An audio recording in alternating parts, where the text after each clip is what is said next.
Nota del autor. Las notas que necesitamos.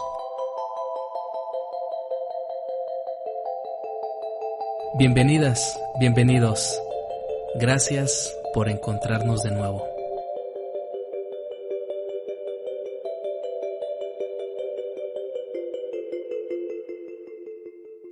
¿Cómo están mis amigos y amigas de Nota del Autor? Qué gusto poderles saludar en esta mañana, en esta tarde o en esta noche. Porque bueno, no sabemos a qué hora usted tenga los audífonos puestos o esté escuchando nuestro contenido.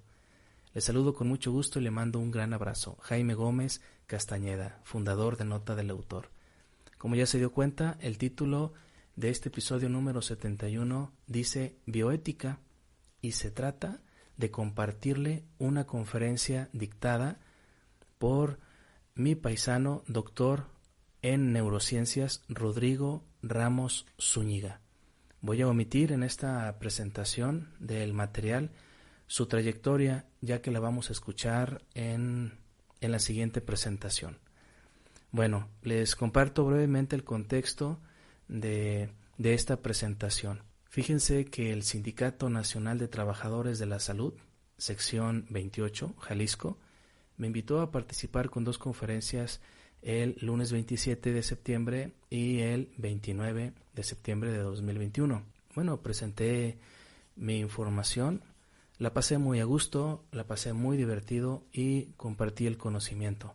Pero en esta estadía en Puerto Vallarta, allá fue donde se realizó este evento, me encontré con el doctor Rodrigo Ramos Zúñiga.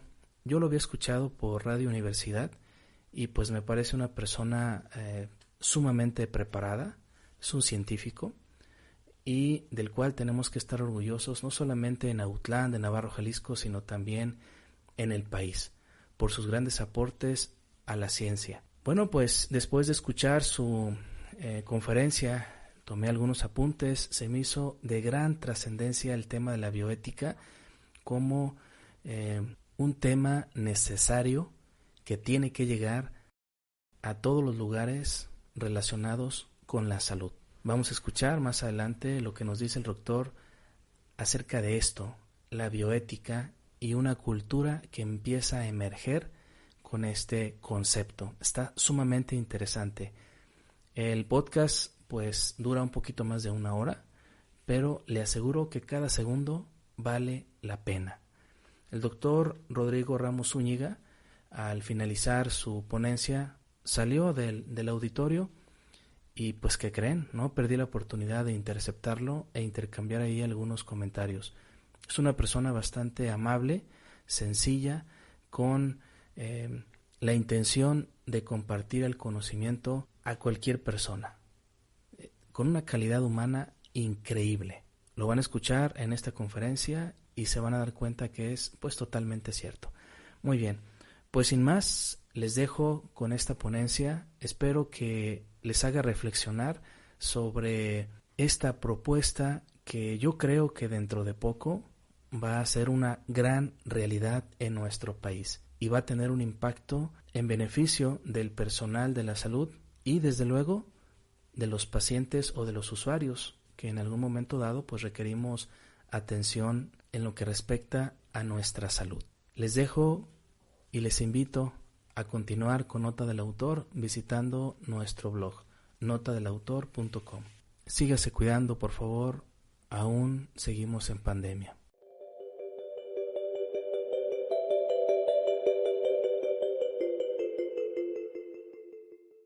Bien, pues vamos a pasar al siguiente tema de este día. Es un tema de una aplicación transversal, aplica para cualquiera de las especialidades o de las actividades que como personal de salud realizamos, y se trata de la presentación de bioética que va a hacer el doctor Rodrigo Ramos Zúñiga. El doctor Rodrigo es médico cirujano y partero por la Universidad de Guadalajara, con especialidad en neurología, doctor en neurociencias, profesor investigador en el Departamento de Neurociencias del Centro Universitario de Ciencias de la Salud, es miembro del Sistema Nacional de Investigadores, secretario técnico de la Comisión Estatal de Bioética, Premio Jalisco en Ciencias 2014 y profesor fundador y del núcleo académico básico de la maestría en bioética de la Universidad de Guadalajara. Le agradecemos particularmente la disposición del doctor Rodrigo Ramos para venirnos a acompañar este día y compartir la información sobre bioética. Gracias, doctor. Muchas gracias por la presentación al doctor Fernando Riveros. Buenos días a las personas que nos acompañan en esta sesión y gracias al Sindicato Nacional de Trabajadores de la Secretaría de Salud por la gentileza de la invitación para compartir con ustedes algunas experiencias que pueden ser de interés y de vinculación no solamente para su práctica profesional, sino para identificar los nuevos derroteros que existen en la toma de decisiones en áreas sanitarias, particularmente en el escenario de los dilemas y conflictos éticos que enfrentamos de forma cotidiana y que requieren cada vez de evaluarse a través de consensos. Iniciaremos en 3 segmentos, si el tiempo nos permite, en esta sesión. El primero de ellos es el origen de la conducta ética como tal, que es una de las consideraciones que permiten plantear o replantear los paradigmas para entender las condiciones de donde surge el comportamiento moral. Si pudiera darle cambio, no me necesita la señal. Lo que hoy en día denominamos emociones morales complejas está relacionada con actividades cognitivas y desde el punto de vista del desarrollo evolutivo del individuo. Pudiera parecer que esto es un producto o un constructo teórico de las sociedades modernas o que lo inventamos en las universidades o en los primeros núcleos sociales.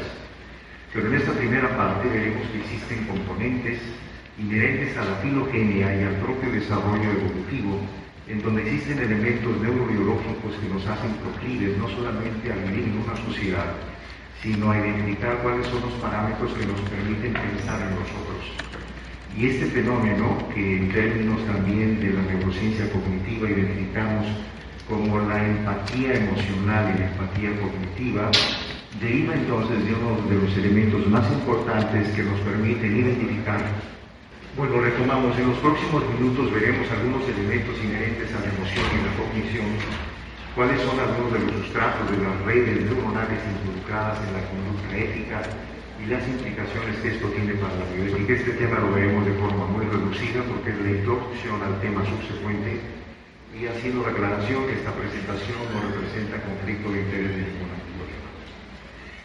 Parte de los elementos que tendríamos que considerar en esta estrategia es que la integridad del desarrollo evolutivo para la toma de decisiones deriva no solamente en el plano intrapersonal, sino también en el plano interpersonal, lo que significa el cerebro social y la necesidad de estar vinculados con nosotros, pues genera entonces el primer reto, que es establecer normas y reglas de comportamiento en una sociedad y discernir en lo que denominamos desde la perspectiva filosófica lo que es la moral, ética, lo que es la transición a bioética hoy en día y cómo estos elementos resultan fundamentales para poder tener armonía y vivir en convivencia de una forma equilibrada.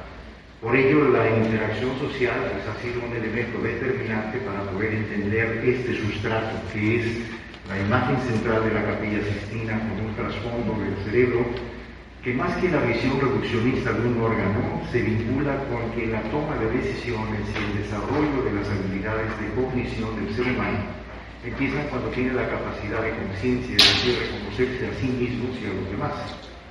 Y que además esta interacción, pues entonces nos conlleva ciertos retos en términos de convivencia, porque es pensar en los otros y tomar decisiones también en función de los otros. Cuando además los otros están bajo nuestro cuidado, o bajo un periodo de responsabilidad en términos de confianza, pues este fenómeno es doble, lo que significa entonces que debemos como que retomar algunos puntos fundamentales que para la ética se sustentan en el respeto a la autonomía, a la individualidad y una serie de elementos que forman parte también de este escenario, más que los aspectos técnicos puros desde el punto de vista médico, implica también esa interacción humana.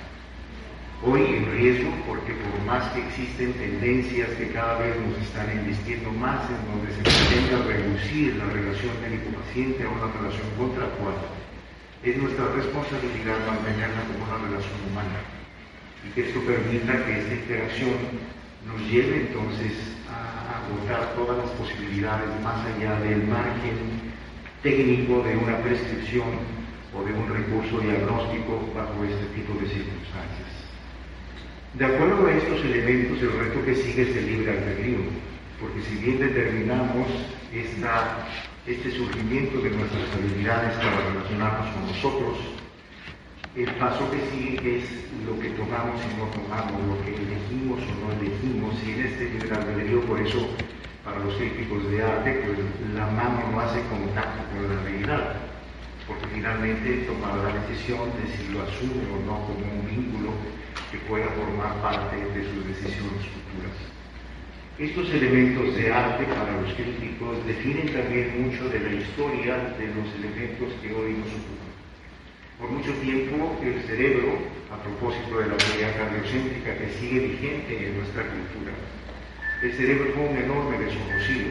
Incluso se retiraba en los procesos de momificación en Egipto, se identifica una zona, la parte frontal, por donde se retiraba el cerebro en la tomografía de las momias en Egipto, porque el cerebro no servía para nada, era un desconocido. En cambio, el corazón era importantísimo preservarlo. De ahí se sustenta que hoy en día, pues para la cultura, el arte, la creatividad, la vida social, el centro de los afectos y las emociones, se sigue utilizando en el corazón, pese a que si lo vemos en un sentido frívolo, pues el corazón es un músculo que bombea y se responde eventualmente a un estímulo de carácter autonómico, pero que lamentando el 14 de febrero y los corazones con una flecha, pues si vemos un hipotálamo con una flecha, pues nadie le entendería el asunto y creo que no habría muchas ventas. Y esto entonces nos lleva a que, sin embargo, no vamos a entrar en este momento en una discusión en contraposición con esa teoría cardiocéntrica. Forma parte de nuestra cultura. Cualquiera que nos diga te quiero con todo el cerebro, que lo vemos raro. Entonces, estos elementos es importante advertirlos. ¿Por qué? Porque vivimos en un contexto sociocultural que tiene raíces desde la evolución muy antigua y que forman parte inherente de nuestros valores. Y esos valores es lo que identificamos como moral desde el punto de vista filosófico, no es un asunto religioso, tiene preceptos y construcciones desde la filosofía más pura. Esta ciencia de la costumbre, si lo vemos así, pues representa entonces los códigos que a su vez la ética valida como si son aceptables o no en un contexto sociocultural específico.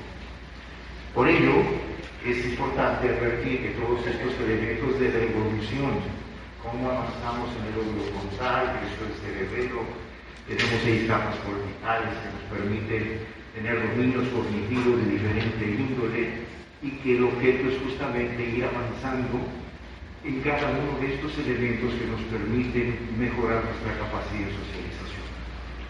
Es cuando surge lo que denominamos la conducta prosocial. En esta conducta prosocial, en los estudios de más iguales de primatología, que prácticamente ya no se hacen en condiciones laboratoriales o en condiciones silvestres, si podemos correr un poquito el video de la izquierda, señorita. Creo que la siguiente.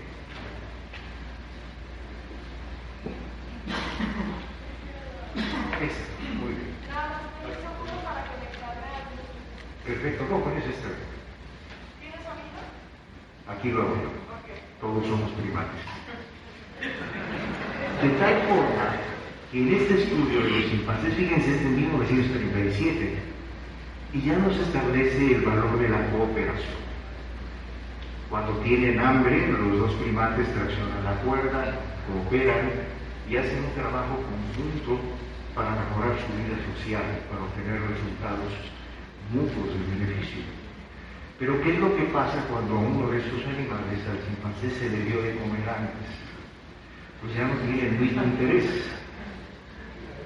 Y el otro tiene que llamarle la atención, como cuando hacíamos tareas en grupo, que habías hecho alguna que no ponía atención, se iba a dar la vuelta, y ya no coopera de la misma forma.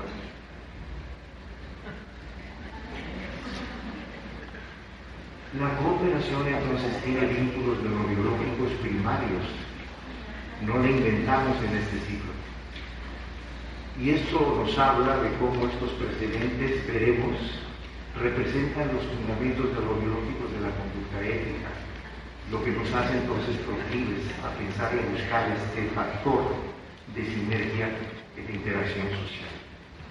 Con estos elementos podemos hablar de otro, la equidad, en donde en este experimento con monos se les da un premio ante determinada tarea. Pero la diferencia ocurre en que al de la derecha le dan una uva y al de la izquierda le dan un pepino. Es la misma tarea, pero el pago no es igual.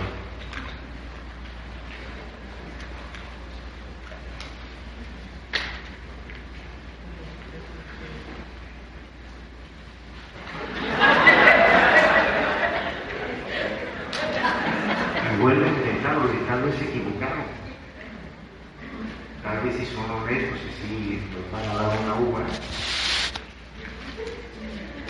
y resulta que no.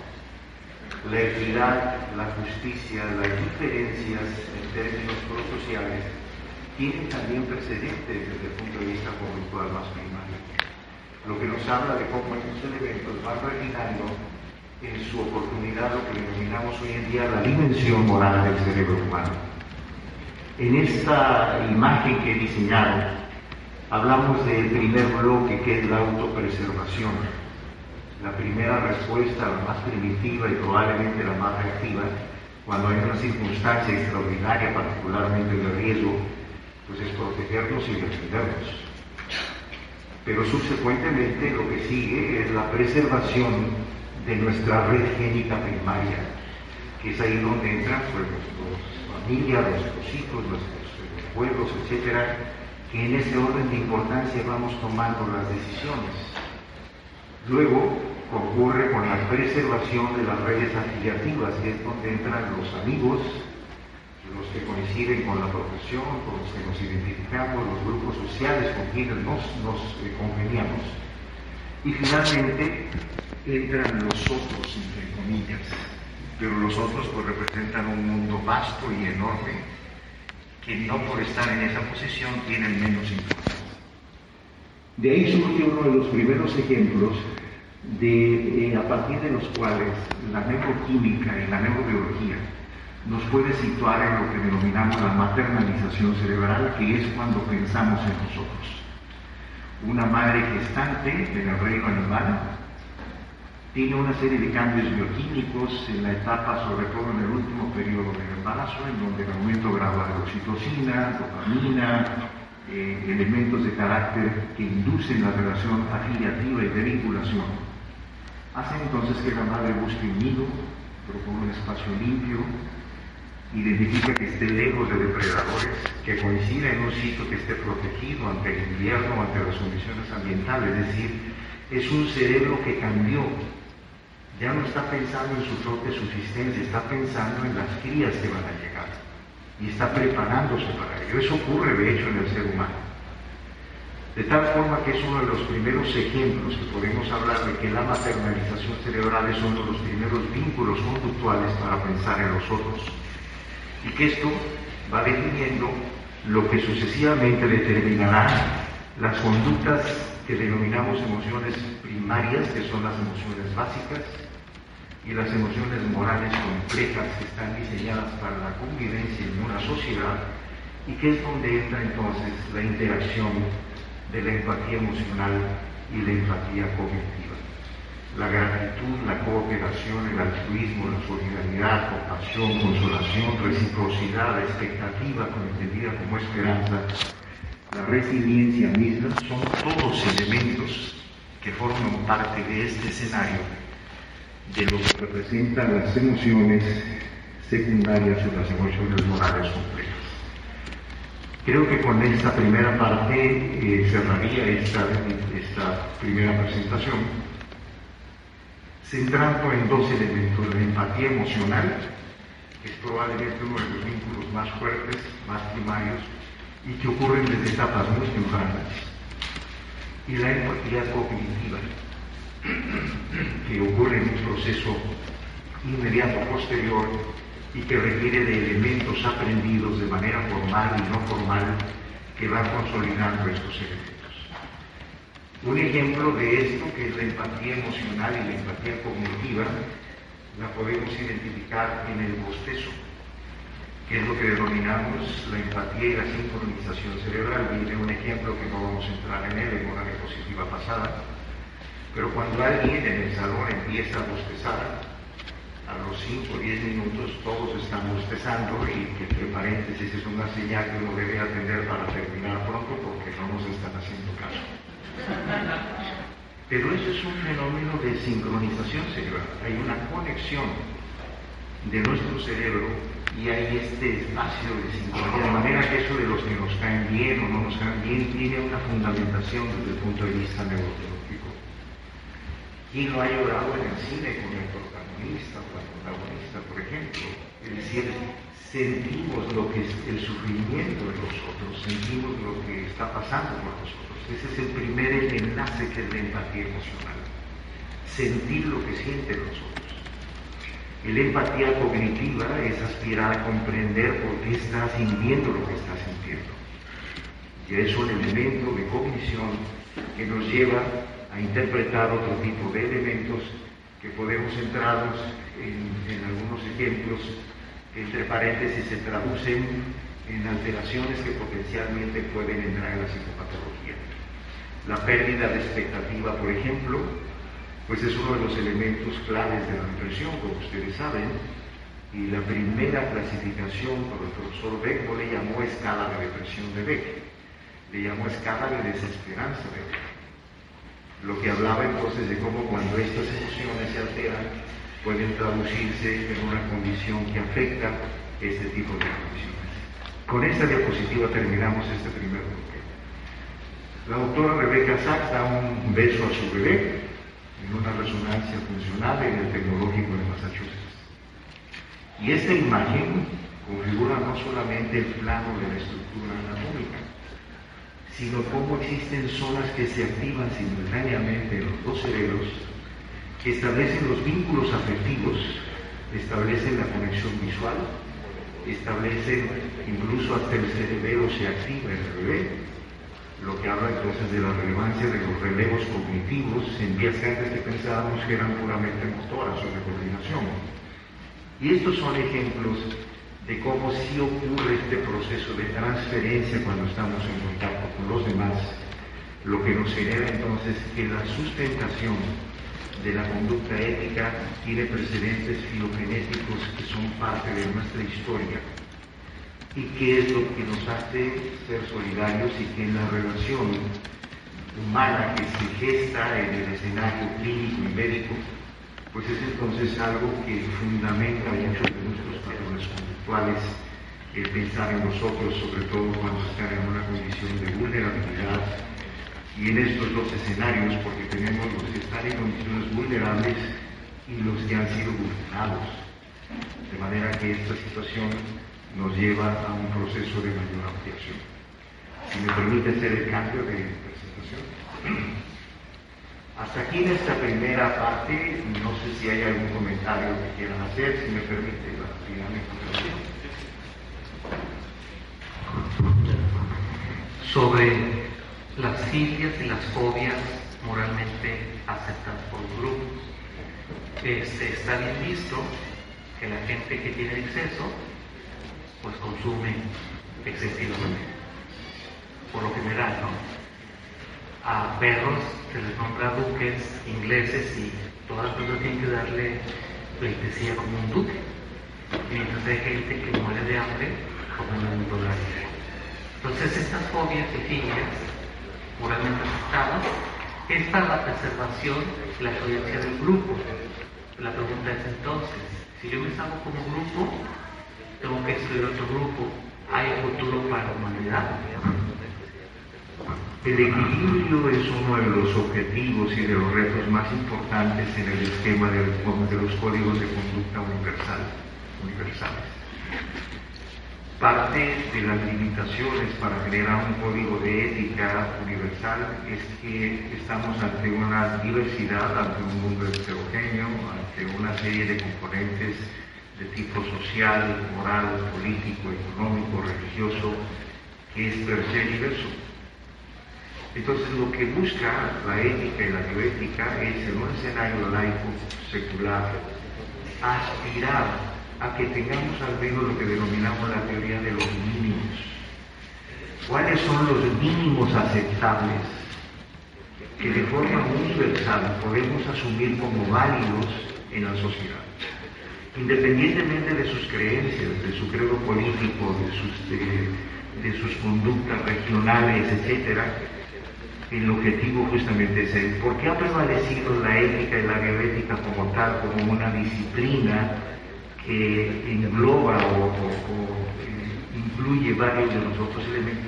Porque se ha mantenido ajena a situaciones de extremos y de tendencias fundamentalistas. Se mantiene de forma transparente en una visión universal.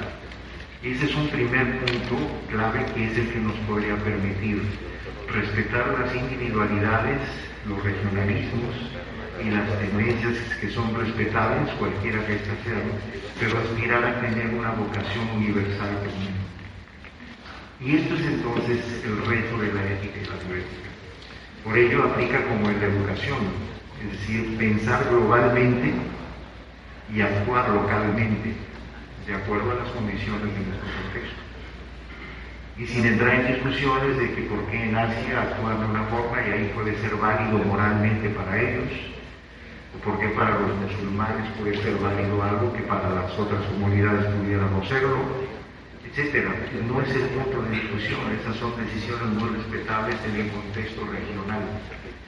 Pero la ética nos une por su universalidad a propósito de la teoría de los mínimos básicos que respeten la integridad y los derechos fundamentales del individuo, y ojo, no solo del individuo, de las especies con las que convivimos, del medio ambiente. Veremos que la bioética surgió como la ciencia de la supervivencia. ¿Por qué? Porque aspiraba a mantener también un equilibrio y respeto con nuestros ecosistemas. No somos los que dominamos el mundo literalmente, en todo caso tenemos una mayor responsabilidad jerárquica, pero no de posición. Y esto es lo que nos lleva a buscar entonces conductas prosociales que sean las que finalmente puedan favorecer a este proceso, porque la ética es importante en las prácticas, en la práctica profesional en el área sanitaria. Seguimos con la parte de la Comisión Estatal de Bioética. En este último año hemos hecho una serie de reconstrucciones, uno para estar acordes con la normatividad, en una conexión directa con la Comisión Nacional de Bioética, que es una institución filial, que a su vez está en conexión con lo que son las instituciones de bioética en todo el mundo, y que nos han permitido establecer la operación y el funcionamiento, la reestructuración de la Comisión Estatal de Bioética, pero a partir de dos elementos que sí son normativos para nuestra práctica profesional. Uno de ellos son los comités hospitalarios de bioética en la toma de decisiones en el escenario clínico, y la otra es el comité de ética en investigación en el escenario de la generación y la gestión del conocimiento. En estos dos puntos es importante sí advertir cuáles son las responsabilidades normativas que tenemos a partir de la ética, la moral y la bioética, como hemos transitado estos elementos que ya comentamos. Y la bioética, porque es pertinente en nuestros tiempos, justamente porque promueve la reflexión crítica y el análisis de los potenciales conflictos.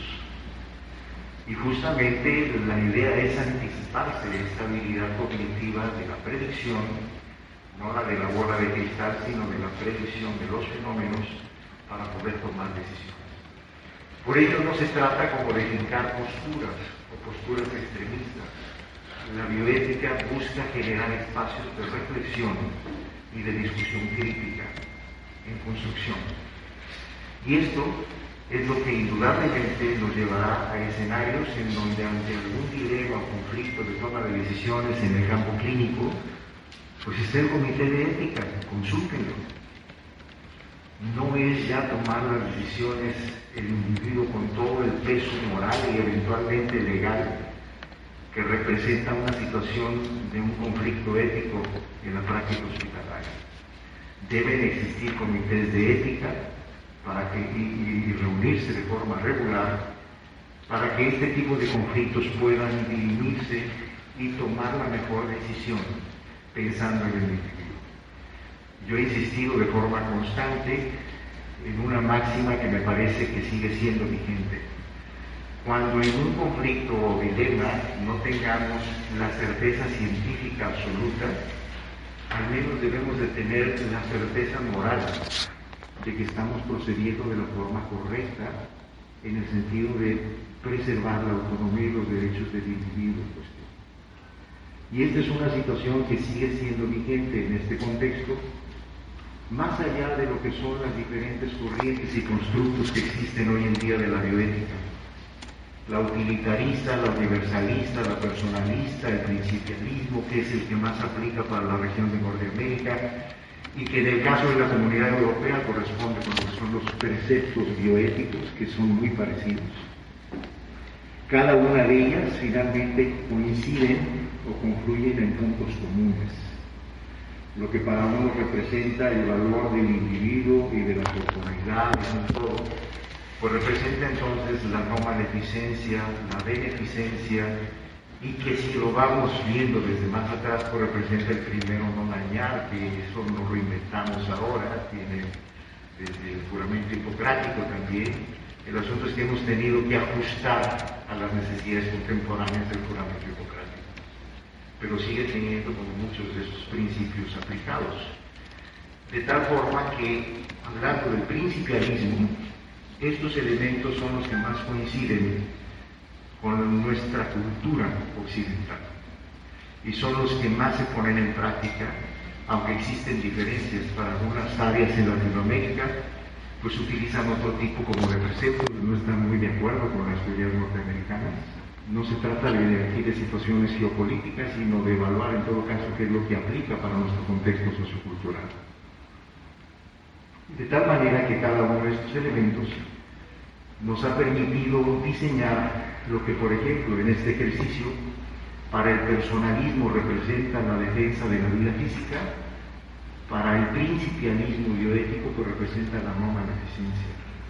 Y esto se puede validar a través de lo que son los principios de evidencia de Cochrane o lo que son ya los códigos normativos en instituciones, que es la práctica segura de la medicina, por ejemplo, para el usuario de los servicios de salud como para el profesional. Con este ejemplo nos damos una idea de la diversidad de elementos a partir de los cuales surge la relevancia de que existan entes éticos y bioéticos que de alguna manera intervengan en la toma de decisiones en estos escenarios. Es un órgano autónomo desde el punto de vista técnico y operativo. Su objetivo es analizar situaciones o conflictos potenciales en el área de la ética para las ciencias de la vida en términos generales, no se circunscribe solo a escenarios sanitarios y clínicos. De manera que el asunto del agua, los ecosistemas, lo que ha ocurrido en el entorno ambiental y las repercusiones que esto tiene para la salud pública como un bien común, es también un escenario de la ética. Y de esta forma se pueda fomentar la reflexión, la discusión interdisciplinaria, multisectorial, para generar a su vez recomendaciones en todo caso, que aún tenemos el reto de que la bioética deje de ser una buena intención aspiracional y se convierta, con el peso legal correspondiente, en un mayor elemento para que esta decisión sea mayormente validada por nuestra sociedad. Hoy en día existe una gran cantidad de comités que colaboran en esta toma de decisiones en la práctica cotidiana. Los comités hospitalarios de bioética, de investigación, de ética en investigación, bioseguridad, etc. Cada uno de ellos tiene tareas muy concretas, pero coinciden en elementos que son comunes. Existe un marco legal que los fundamenta, y esto es importante porque muchas veces no lo hemos reconocido de la Ley General de Salud. Si ustedes observan, dice textualmente el marco legal, para el caso de los comités de bioética, todo establecimiento que tenga atención médica del sector subpúblico, social o privado, son los que tienen la responsabilidad de tener comités de ética. De manera que cada una de nuestras instituciones tienen una normativa y una responsabilidad de operar con comités respectivos que permitan justamente que la toma de decisiones, imaginemos el escenario de la pandemia, el tomar una decisión de intubación, a quién se le asigna el ventilador, de fármacos en condiciones limitadas, es decir, muchos elementos críticos que ustedes conocen y que uno tiene que decidir en el día a día. Si se toman las decisiones de forma individual, pues no solamente tiene implicaciones legales, es parte del desgaste emocional, del burnout, de incluso tendencias suicidas en personas sanitarias. Lo que entonces habla de que existen los comités, para eso son los comités. Si hay un dilema, consulten a su comité. Y este debe de generar una recomendación, que es el caso del rol de los pares. Yo les pongo el ejemplo siempre como cuando hacemos una revisión de un texto científico. Lo hacemos de forma anónima, autónoma, individual, de forma crítica, de forma constructiva. De tal manera que tendremos que dejar de lado que los comités de bioética son grupos de iluminados que tienen la verdad absoluta. Son pares como nosotros, que simplemente nos reunimos a reflexionar en qué es lo mejor para el paciente, qué es lo mejor para el usuario, qué es también lo mejor para el profesional y para sus derechos como profesional. Porque se trata de buscar un punto de equilibrio entre las partes. Y esa tarea, viéndola desde una perspectiva simplista, es parte de las funciones de los comités de ética. Seguir la lex artis, buscar el máximo beneficio, evitar tendencias confrontativas y extremistas, por eso debe mantenerse de forma laica y secular las decisiones, y atendiendo especialmente a la preservación de la autonomía y los derechos fundamentales. Unas diapositivas breves al respecto de los dos comités más importantes, los hospitalarios de bioética. En la con bioética pueden entrar directamente a la página, tienen los criterios, cómo conformarse, cómo hacer el acta de instalación, cada cuándo tienen que reunirse, el perfil de los miembros, incluso hasta está ya definido la paridad de género, deben de ser la misma proporción de hombres y mujeres en los comités, etcétera. Todo eso lo tenemos que inventarlo y ya está. Y que permitan justamente que se generen estos espacios que además no solamente reflexionan y deliberan, sino que participan en la educación de las nuevas generaciones, que es lo que se está haciendo ahora como una educación continua. De tal manera que cada uno de estos elementos permiten vincularlo con la divulgación, con la comunicación, con la sociedad, de manera que la sociedad tenga la certeza que en esa institución, aparte de las decisiones técnicas, se están tomando las decisiones con un respaldo ético. Y atención, hoy en día ya cada vez es más las personas de la sociedad civil que están preguntando por eso, por la vía de transparencia. Han preguntado cuándo se reunió el comité de ética en tal hospital. ¿Cuál fue el dictamen del comité de ética para definir el tratamiento de tal niño que tiene cáncer? Y lo preguntan por vía de transparencia y se tiene que responder. Preguntaban, por ejemplo, cuál es el dictamen del comité de ética para aplicar una vacuna que no había terminado la fase 3. La sociedad cada vez está más sensible a estos puntos. Y tenemos la responsabilidad moral de estar atentos a estas instrucciones para que en cada uno de los temas que analizan los comités de bioética, que la lista es enorme, dolor, cuidados paliativos, decisiones al inicio y al final de la vida, muerte digna, etc. Todo lo que le quieran poner ahí puede tener una implicación ética. En esta perspectiva también existen estos compromisos normativos. Esa es la liga donde ustedes pueden bajar directamente ya los reportes y los formatos para renovación, actas y reportes, ha ocurrido que, por ejemplo, nosotros que formamos parte del Comité Regional Occidente, de los comités de bioética, de los comités estatales de bioética, en la pandemia muchos de los que estaban registrados no renovaron su permiso. No están vigentes en términos de actualización. La pandemia nos modificó muchas cosas y los comités de ética en investigación tienen más elementos normativos desde el punto de vista legal, porque ahí existen otras cosas que hay que aclarar, conflicto de intereses, etcétera, el manejo de animales, el respeto a los pacientes cuando hay un proyecto de investigación.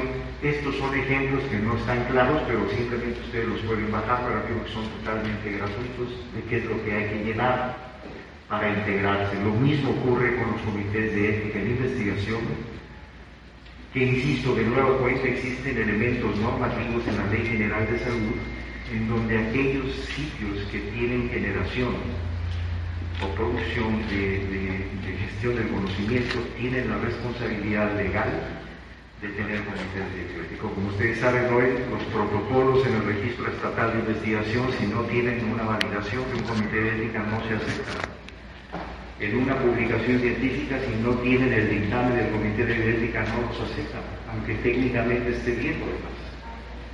Entonces es un fenómeno que ha llegado para quedarse y que en todo caso pretende buscar un punto de equilibrio, insisto, para que estas decisiones sean razonadas y que en el escenario de la investigación, la generación del conocimiento y cada una de las colaterales que se pudieran presentar, existan elementos en los cuales podamos atender puntualmente en todas las etapas de investigación, llenando los formatos, enviándolos a revisión y obteniendo su certificado que se debe de revalidar cada 3 años, según sea el caso, para que entonces se mantenga en la institución. Si hace investigación, tiene su comité de ética e investigación vigente, y obviamente las que tienen escenarios clínicos, pues que tienen el comité hospitalario de bioética vigente. Con estas ideas terminaría con algunas aplicaciones de lo que hemos estado haciendo. Esto ha generado nuevos formatos a propósito del COVID. Hemos participado y generado nuevos espacios de convivencia y de retroalimentación educativa a partir de la agenda bioética institucional. Cursos, actividades, videos, sesiones, conferencias, como lo que hoy se ha generado en este espacio que nos han invitado, justamente tiene esa finalidad, invitarles a que se formalicen estos espacios de reflexión ética en sus comunidades. Participamos a partir de la pandemia en un formato de observatorio permanente de la Comisión Estatal de Bioética. Y este observatorio permanente, entonces, ante la limitación de poder reunirnos de forma presencial, pues hemos estado monitoreando muchos de estos puntos que pueden ser críticos en la toma de decisiones en el área sanitaria. Por ejemplo, cuando el Consejo de Salubridad General estableció su primer dictamen de bioética, fue muy criticado, porque implicaba que los adultos mayores no tendrían acceso a ventiladores.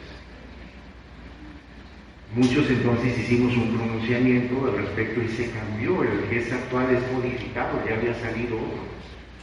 Para eso son útiles los comités de ética, para preservar los derechos de las personas, en este caso en el acceso a la salud.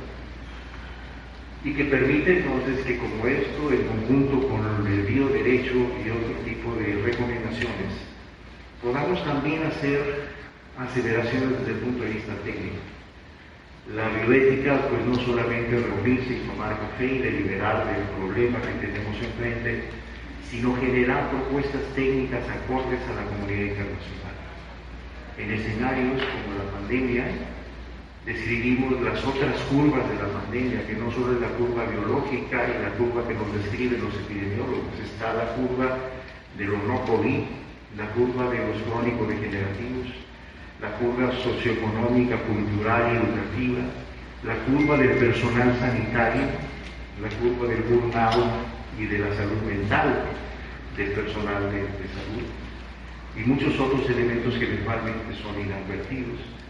que entran también en parte de las recomendaciones que hay que hacer con elegancia y con respeto técnico para que puedan ser tomadas en cuenta. La pertinencia ética en las alertas sanitarias, todos estos surgidos a partir de la pandemia.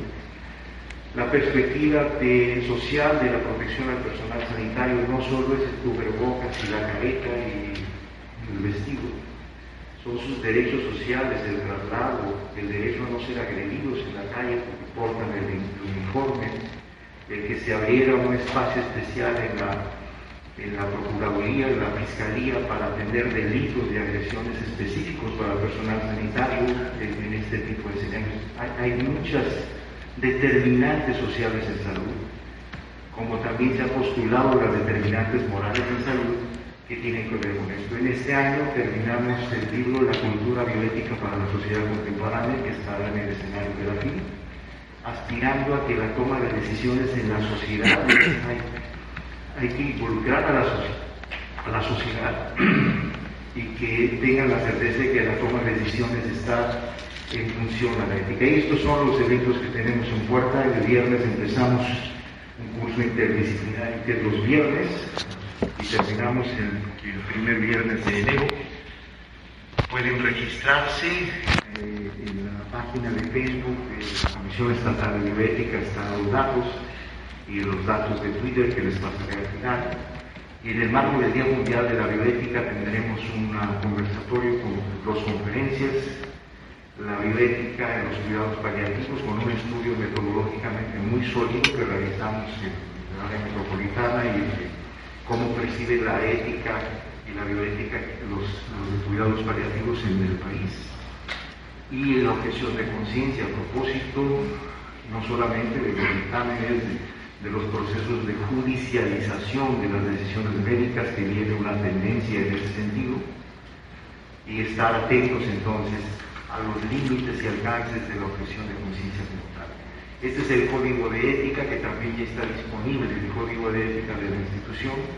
Es probable que ya les lleguen los trípticos a sus comunidades sanitarias, pero que igual pueden bajarlo de forma directa, que está sustentado en los principios generales de la OMS y de la OPRC: integridad, responsabilidad, autonomía, imparcialidad, respeto y profesionalismo.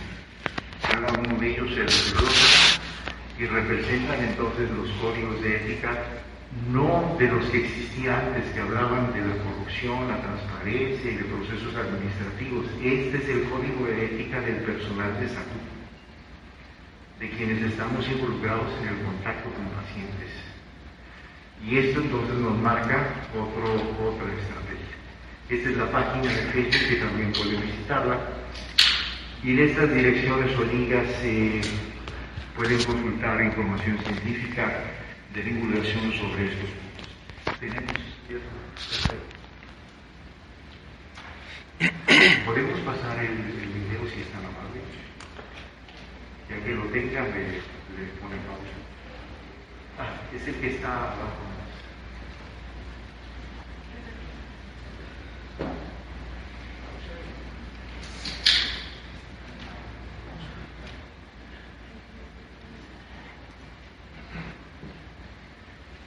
Bueno, hasta aquí, agradeciendo el favor de su atención, ya vamos a terminar. No he visto ningún bostezo, pero no lo espero. Es la magia del cubrebocas, me dicen. Pero quisiera compartir finalmente con ustedes un ejercicio pragmático de la ética y la bioética en nuestros escenarios. No solamente es la reflexión, la discusión, el identificar dilemas o cómo podemos resolver por consenso un conflicto.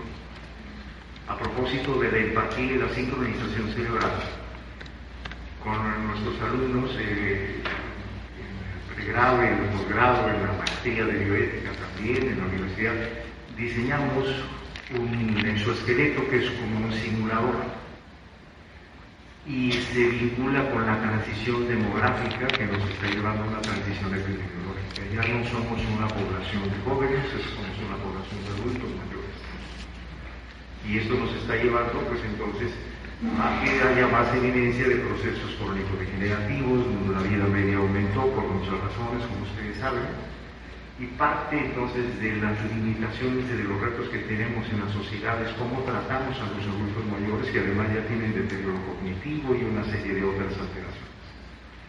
Este es un ejemplo de sensibilización y de empatía a propósito de lo que estamos hablando, y que es una forma que los profesionales, en los alumnos que se están formando, que van a tratar a usuarios de servicios de salud que veo que son mayores de edad, más que darles la clase, la diapositiva, la lectura, es que vivan de forma directa qué es lo que está pasando con el adulto mayor.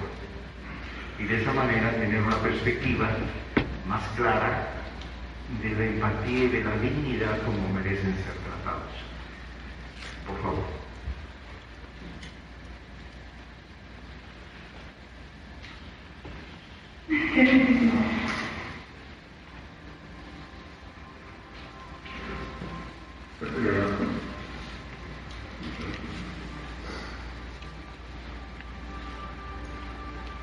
No se puede. No tengo la misma fuerza ni la misma movilidad. No podía. Después de un momento, por las contracciones musculares, no podía sostener la pluma y tenía que hacer pausa para volver a firmar. Aparte, pues no podía dormir, entonces no sabía exactamente en qué parte quedó la firma. Pues no identifica la firma. No, pues desde que no ves, no puedes asegurarte de dónde estás escribiendo, si estás escribiendo bien, es bastante complicado. Aparte me temblaba mucho la mano, la sentía débil. Pero la firma no va a ser igual que la de niña, tal vez puede que no valga la firma. Ay, no parece.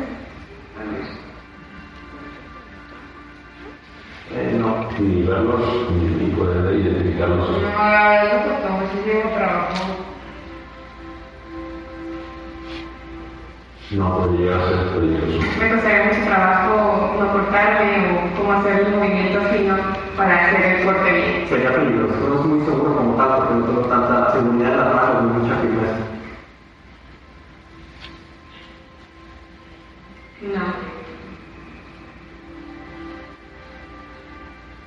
No, porque no sabría si es un medicamento adecuado para el cuadro. No, yo solo no. Para como los que podía, no. Y menos porque van casi siempre en letras chiquitas.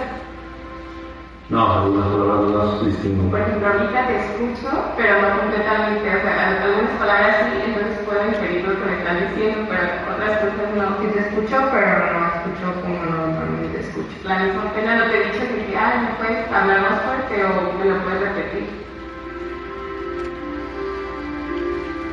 No, las personas tienden a irritarse. Se estresan. Es cansado para ellos. Pues cansado y no desesperante, tanto para los que me tienen que repetir las cosas como para mí. Esta vez sería cansado, estresante. Pero igual te digo que pues sería agotador, no sería ayuda. No puedo comer.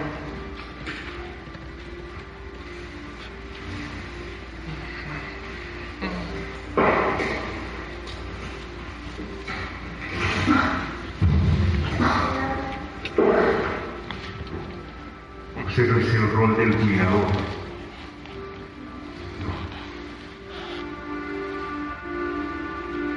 Nada. No, es mucho más complicado. Ay, no, me agoté demasiado, casi me caigo. Fue muy difícil agarrar el bastón, pero Flavia me ayudó mucho. Al sostenerme la espalda me fue más fácil bajar. No te sientes seguro, sientes que no sabes dónde estás pisando, y los pies son bastante pesados, es muy complejo caminar. Sobre todo por la vista, sí, los pies se sienten un poco torpes y pesados, pero con la vista no mides bien las distancias. Si no tuvieran un dedo o el bastón, creo que sería imposible porque te sientes demasiado inseguro. Sí, totalmente, porque yo tendría que hacer demasiado espacio para poder llegar. No puedes tener una caminata o unas escaleras que no te regresen, porque si te quedas con toda la tensión, porque no se cae, y te dicen que te ponen en el suelo. Y cargar o si no voy, que voy a eso para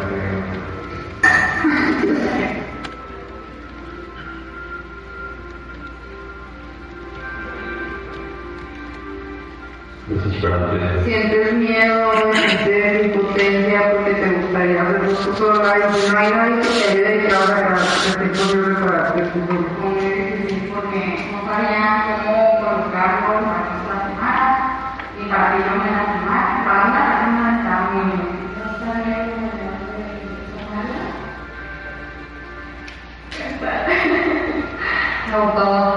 Agotado, cansado. No con mucha fuerza, con mucha movilidad. El cuello lo siento muy rígido, mucha pesadez.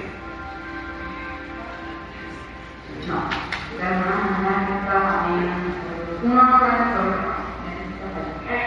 Después ya lleva un tiempo y yo quisiera levantar con la No puedo estar todo el tiempo adentro. muy triste. Ustedes querían poder hacer lo mismo que antes. Desesperado, inclusive hasta tristes porque antes algo que yo realizaba ya no lo puedo hacer. Bastante frustrado porque no puedes hacer nada, definitivamente dependes de otras personas. Con miedo todo el tiempo viviría. Si no tuviera cuidado, la verdad preferiría no vivir. En 5 minutos desarrollaron presbiacusia, miopía, neuropatía espondilótica, osteoartritis, cifosis, cambios degenerativos, paraparesia, apraxia. No se alcanzó a ver un electrodo que tenía de la mano derecha que se llama un dolor de Parkinson, de manera que cuando tenían que firmar como suspensión, pues no podían firmar, no le reconocieron la firma, se perdieron, etcétera.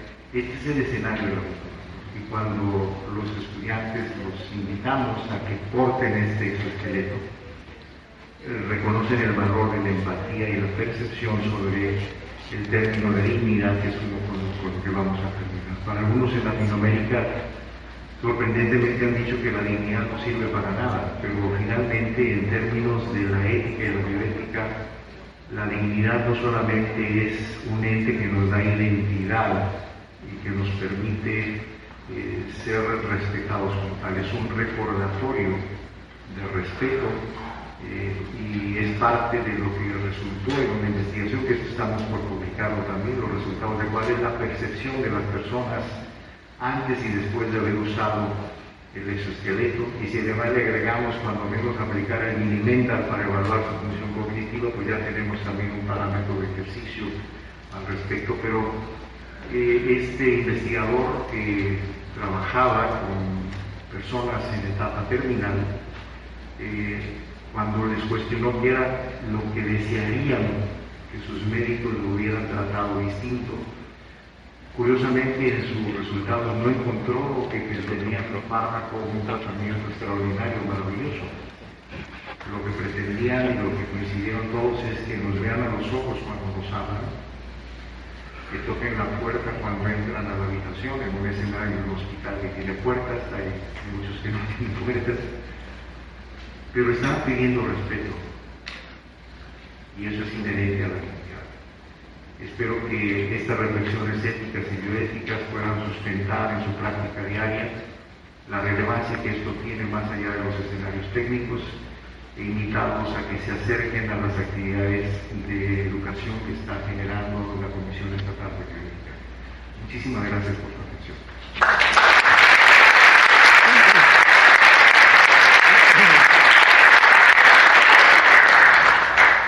Pues muchas gracias al doctor Rodrigo Ramos. Nos dará tiempo, yo creo que solamente unas 3 preguntas. Nada más que sea una pregunta por persona, no 2 o 3 por cada persona, les sugiero, para que demos oportunidad a los demás. Bien, entonces, 3 preguntas, porque tenemos que seguir a la siguiente presentación, y empezamos con... Bueno, doctor, nomás una pregunta. La ética, así como la expone, pues en la práctica sí son de grupos privilegiados, porque socialmente, pues es lo mismo, se vive una moral. La pregunta sería, ¿cómo hacer la empatía en el sufrimiento? Ya lo digo, tuve que ser cuidador o cuidado para hacer la empatía, pero una sociedad líquida, una sociedad efímera, como muchos filósofos están hablando, Bauman, todas las personas así. Entonces, ¿cómo se hace en lo cotidiano de la población de empatía y sufrimiento? Vamos a plantear una vez las 3 preguntas y el doctor nos va a hacer favor de hacerlas. Muchas gracias, doctor, por su presentación. Quisiera, con propósitos, que ahorita yo creo que a muchos nos están volteando a propósito de lo del aborto y la autorización otra vez de lo que es la Suprema Corte de Justicia y los magistrados, etcétera, su punto de vista, su comentario a propósito de esto, del aborto, y que una de las cosas que al parecer van a obligar al personal de salud es de que en estas instancias tengamos que nosotros también participar en la atención de las mujeres que tomamos esa decisión. Bueno, más que nada yo quisiera hablar un poquito, ustedes están empapados, qué hay con la objeción de conciencia y cómo se está preparando la defensa de los médicos. Yo no conozco hasta ahorita un médico que quiera perjudicar a un paciente. Hasta ahorita yo no vamos a quitarle el apéndice para sacarle el alma. Yo no conozco un médico que quiera someter a una mujer sana a un riesgo quirúrgico inútil para poder matar un niño. Es antiético someter a una mujer sana a un procedimiento quirúrgico, anestésico, para poder hacer algo que ni al caso. Si el paciente quiere, es una cosa, pero otra cosa es que viene un aborto incompleto, viene un riesgo, se hace y se piensa, porque la paciente necesita. Pero el hecho de someter a una mujer sana a un riesgo quirúrgico y anestésico para matar a un niño, eso ahí desde la escuela de medicina, yéndonos todavía más atrás, Apolo médico, yo no quiero mencionar todas las cosas que vienen en el juramento hipocrático, pero la ética, la moral y los comités de ética debiesen de defender esa objeción de conciencia. No sé qué está pasando, yo no sé cómo quedó siempre, porque está un pleito muy feo en México y ustedes deben estar empapados en este momento. Gracias. Iniciamos. Y de la primera pregunta, la aspiración de la ética y la bioética es a democratizarla, hacerla genérica, que forme parte sistemática de nuestros esquemas de toma de decisiones, no solo en el escenario técnico, sino en el escenario cotidiano. ¿Y cómo atender esta diversidad o esta visión heterogénea?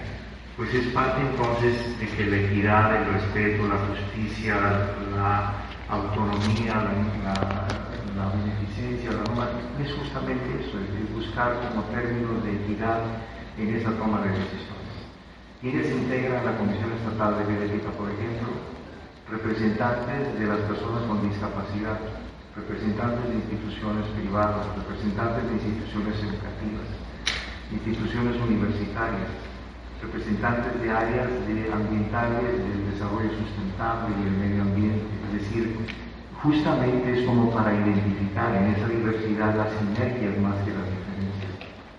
Y creo que en la medida en que este grupo multidisciplinario demuestre que puede lograr acuerdos, pues es la medida en que estas recomendaciones cada vez tendrán más peso. La perspectiva es que esto deje de ser solamente aspiracional y transite a acuerdos legislativos que le den como un mayor peso jurídico, para que entonces el peso normativo de estas decisiones y recomendaciones pueda ser entonces cada vez de mayores alcances para la sociedad en general. Y por otro lado, es fundamental aquí hacer una sinergia con la sociedad. ¿Por qué? Porque se trata de que la sociedad tenga la certeza, regreso a la máxima, de que aun cuando no tengamos la certeza científica, al menos tenemos la certeza moral de que estamos procurando el bienestar de las personas, que es el punto fundamental. Tocante al siguiente planteamiento, voy a responderla probablemente de forma parcial, y lo explico por qué. Desde perspectiva de género, en términos de la decisión de la interrupción del embarazo, creo que no podemos seguir cometiendo la omisión de que las mujeres sean quienes respondan a esa pregunta. Que los foros de análisis, de discusión, de toma de decisiones estén representadas por mujeres, no por varones, a propósito de la interrupción del embarazo. En todo caso, tenemos nosotros que aprender de lo que ellas deliberen, de lo que ellas piensen, de lo que ellas nos enseñen sobre cuáles fueron las determinantes que las están llevando a tomar una decisión de esa naturaleza. Donde sí nos compete, y lo digo esto a título personal, es que en el escenario de la vocación médica y de la vocación humanista estamos a favor de la vida en todas las etapas de los ciclos de la vida, es decir, desde el inicio hasta el final. Aportaré algo sobre esta parte de los ciclos y que bajo esta perspectiva es importante identificar muy bien la norma oficial mexicana 046, ver las implicaciones legales que tiene, ver que nuestra postura en todo caso no contravenga la lex artis por las implicaciones legales y jurídicas que puede generar. La objeción de conciencia sigue siendo válida. En todo caso, sí tenemos la responsabilidad de quien es objetor de conciencia aclararlo oportunamente ante su institución, no en el momento, tiene que aclararlo con antelación. Y aquí es buscar un punto de equilibrio, por un lado, entre el derecho del profesional de la salud para ejercer su libertad de conciencia y su autonomía, pero también identificando los límites de la objeción de conciencia en el caso de una emergencia médica o en el caso de que se ponga en riesgo la salud pública como un bien común. Creo que en todo caso es más que indicar una postura radical, es estar atentos porque hay muchas cosas que no están plenamente concluidas y que el buscar este punto de equilibrio me parece que va a ser fundamental para ponderar que el equilibrio es viable entre la objeción de conciencia y la lex artis y las normas oficiales que actualmente están. Regreso al último punto porque no podemos tampoco circunscribir a que la toma de esa decisión, en todo caso, utilizaría el término aborto solamente en estas condiciones. Lo que debemos de abordar es la desigualdad, la pobreza, la falta de acceso a una salud reproductiva y sexual por todas las personas, la falta de información. Es ahí en donde sí existen determinantes en salud que existe un vacío enorme y es ahí en donde sí hay un compromiso en donde se debe de trabajar de forma muy intensa. Y que en todo caso lo que la vía jurisdiccional ha definido no es tanto el tema de la interrupción legal, sino no criminalizar a quienes deciden tomar esa decisión. Porque las determinantes sociales en una persona que la llevó a tomar esa decisión son múltiples. Y que en todo caso tenemos la responsabilidad de analizar cuáles son esas decisiones y hacerlo como lo está haciendo la Comunidad Europea. Que la mujer que llega a tomar esa decisión, pues en todo caso sí como condición, como estatus sanitario, tenemos la responsabilidad de ofrecerle todo lo posible, todas las opciones posibles, toda la atención posible, para que si llega a tomar esa decisión, pues también lo haga en condiciones de seguridad sanitaria y de seguridad personal, sin entrar a juicios de otro. Pero la Comunidad Europea comenta que en todo caso esa decisión sea la última, no la primera de las. Una vez que se ha hecho un proceso de un consentimiento informado, de una verificación educada de todos estos puntos. Y a propósito de los tiempos, que es el otro punto de deliberación, ¿cuándo empieza uno a ser persona y cuándo uno deja de ser persona? Es un punto que aún sigue en una frontera muy tenue. Una persona con demencia en un grado avanzado de Alzheimer lleva un proceso de despersonalización y de extinción de su personalidad. La familia dice que ya no es mi abuelita o ya no es mi papá, pero no deja de ser persona. Y cuando empezamos a ser personas, es también un límite que va más allá de lo biológico o de lo jurídico. Yo cerraría ahí con la enseñanza de la narrativa literaria de don Manuel Acuña, en donde hablaba: círculo es la existencia y mal hacemos cuando al querer pedirla le asignamos la cuna y el sepulcro por exceso. Y eso aplicaría para la última pregunta. La objeción de conciencia sigue vigente, en todo caso es redefinir, estar atentos a cuáles son los límites para que no esa decisión comprometa los derechos, porque hoy es una deliberación entre la argumentación que puede emitir un juez respecto a los derechos de una persona que esa decisión se genere, la lex artis, pero también los derechos de los prestadores de servicios de salud. Hoy cada vez viene más esta tendencia, una vez se metió un dictamen para que alguien le diera el destino, o el caso de los amparos para decisiones médicas, en fin, ese tema de los amparos se viene como una ola, hay que estar atentos también con los expertos en la parte del bioderecho para estar como en un punto de información que nos permita tomar decisiones consecutivas. Entonces el tema sigue abierto, de hecho el tema que trataremos de sujeción de conciencia el día 19 de octubre y que también es libre el acceso. Muchísimas gracias por su atención. Muy buenas noches.